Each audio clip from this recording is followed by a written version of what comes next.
you have to keep some rules in your mind.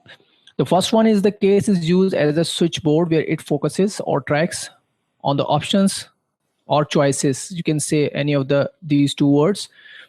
Secondly, it can be used as a replacement of if then and if statement. Basically, if you are comfortable in using if then as a statement, so you will be using this easily. Otherwise, if you have some difficulties in understanding if then and if statement, so there won't be any way out.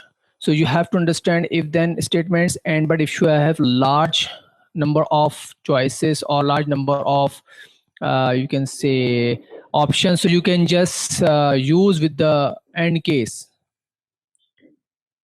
So next is case must be terminated with end case. As you know that case, you start case variable of, you will see the structure associated with this presentation. And then you have another rule, that is case structure can be used within a loop. It must be ended properly like if structure. So if you want to incorporate within a loop, you can use easily. And you can just if you want to show the menu and if you want to track the menus options using case statement is very easy. So now rule number 5, each condition must be treated as separate module which corresponds the option choice entered. That means if you enter one, so what is corresponding with the one option, so that particular module or subroutine will be called up. The sixth one is case can allow you to count any values on the basis of condition or choices. It must be properly selected so that the count can be done category wise. That means if you have one choice, let's suppose you want to track total number of ones, how many times one has been selected. So you will be able to just put a sub counter in relation with one, or you can see which corresponds one choice. That means whenever one, how many times one was pressed. So on each occurrence of one entered, so you'll see that counter will be moving on. That means it will count one by one. So in this way, you can easily track your program or your sudos and something like that. So you can see the structure. I am just going to present you here. So you can see the syntax. Now see and just try to understand. The choices are number based. That means the choices are number based. And first of all, the structure, you can see the case variable. Variable means the variable, the input identifier to receive values from the user. Case variable of, that means here the user choice will receive, and then of is the structure. Case is also the part of a structure. And then you have seen that number of statements or modules you're going to call on the table's value. That means the value you will enter which will correspond to these statements. Now if you have entered 1, 2, 3, 4 and so on, if number of choices are greater than these, right, so they will call the statements corresponds to the choice. Now otherwise comes here, this is a default output message. That means you have to message any reasonable message, and reasonable message. This way you will see that this will, whenever anything goes wrong, and you can see the end case ultimately. Now here, let's suppose this is how the numbers are working. Let's suppose you are given choices 1 till 4. So if choice 1 comes here, the one choice statements will be executing. 2, 3 and 4, so you will see all 4 statements will execute accordingly as the switches work. The so 1 will be treated as switch 1, 2 will be, and 3 will be treated as switch 3, and 4 will be treated as switch 4. So you can see the choices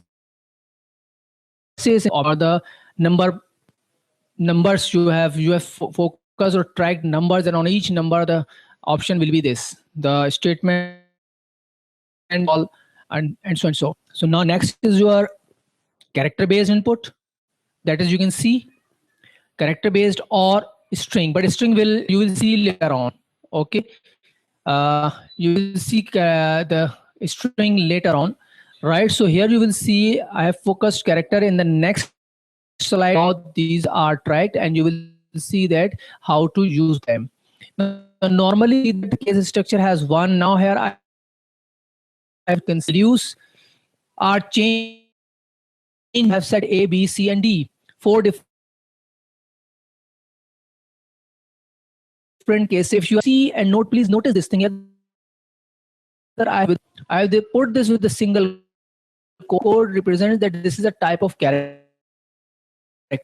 So now case is focus or correspond to the input of the from the user. So now input from the user is of character base. So the character is focused here, and ultimately the structure has changed to receive characters, and you can see this works this way, and the structure remains same, otherwise the default. And here if anything goes wrong, okay, if anything goes wrong, so you will see that this will come up with this default message, and end case which will terminate all the statements within case of structure. So I hope that you will understand this thing. Now next slide, which will focus on some other issues. See examples of case, otherwise, and case with number, character, and string inputs. So this will concept to see. The first case is you are just going to use, I have just put all these three options here so that you can distinguish that which is written in which mode or how to write, right? So syntax choices are number based. Now you are inputting the value from user into choice. Choice will receive the value.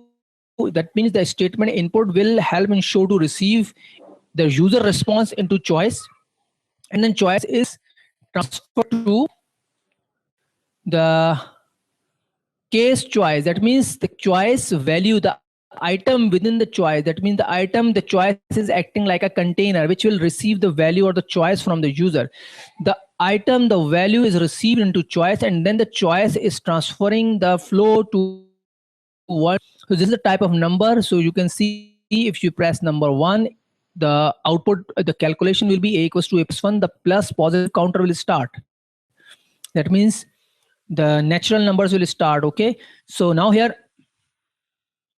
you can see if the choice is 2, now you will see that the even numbers will be starting. The start, right? And 3, division is done by 3 is the D multiplied by 4. So you have set 4 options, and the 4 options are corresponding to the choice entered. Now the same is structure. You have understood that otherwise you have input, you have set the message invalid choice. Why? Right, output invalid choices. Output invalid choices means, that means this is like 5. So 5 is not tracked over here. So ultimately the default message will guide you that this is invalid choice. In that case with the structure end case, so that is your choice, that is your. Now here I have used the just the simple, the same variable. Choice is for number, choice is for character, and the choice is for string coming ahead. Right now input, enter your choice. So choice again does the same exercise, load or receive from the user with this, with the value, with this help of input statement is on A, B, C, D. Remember that this is the simple character based input, right? You have made a switch or change the structure of switch into character based. So this also works, right? Otherwise output invalid choices, if you have entered, let's suppose P, K, L, M, any other characters other than the focused characters or other than the mentioned characters, okay, so you will see that the default invalid message will appear. And so moving on to the next, that is text based or string based. So as you know that the string means whenever you are going to receive values in a form where the characters are more than 1, becomes a string. The characters are more than 1 becomes a string.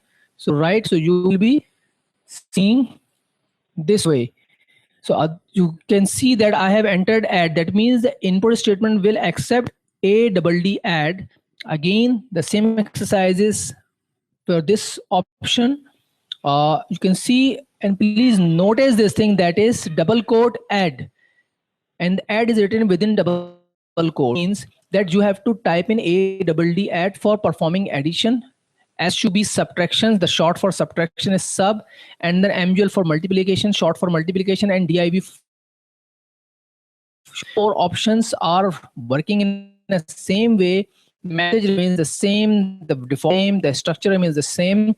But I just want to let you know that in some cases, in some languages, this single character code or string case depends upon that if the structure or construct suppose them or not.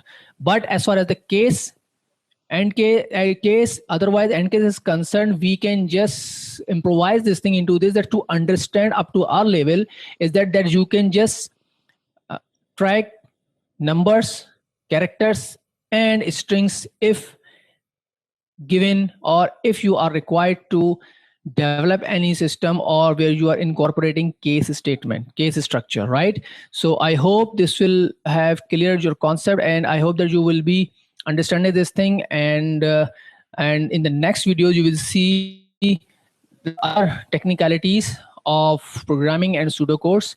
So thanks for watching.